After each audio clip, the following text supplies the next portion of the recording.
তৃতীয় শ্রেণীর ছাত্রী শিশু রামিশার হত্যার দায় কে নিবে? পুরো জাতিকে নিতে হবে। আমি এই কথাটা কেন বললাম, পুরো ভিডিওটি জুড়ে আমার সঙ্গে থাকুন।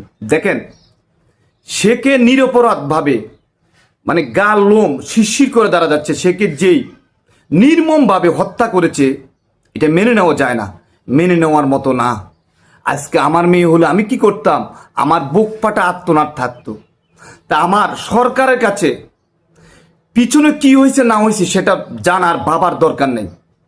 মাননীয় সরকার, মাননীয় প্রধানমন্ত্রী, আপনার নিকট অকুল আবেদন, বাংলাদেশের জনগণ আপনাকে কোলে তুলে রাখবে, মাথায় চড়ে রাখবে।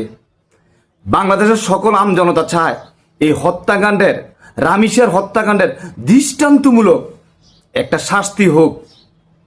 মাননীয় তারেক রহমান সরকার, আপনি চাইলে আপনার জীবনে একটা সুযোগ আসছে, আপনার পেছনে কি হয়েছে জানার দরকার নাই।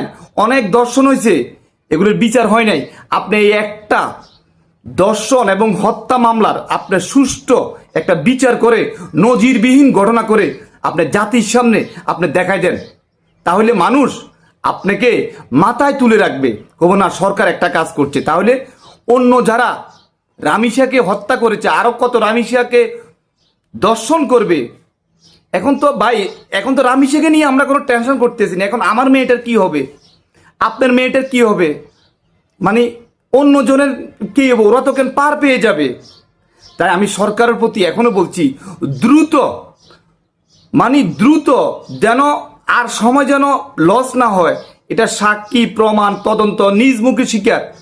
তাই সরকার এটা নিয়ে বসে থাকবেন না, দ্রুত এই হত্যাকাণ্ডের বিচারটা যেন আপনারা যেন করতে পারেন।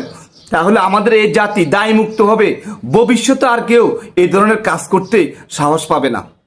ধন্যবাদ।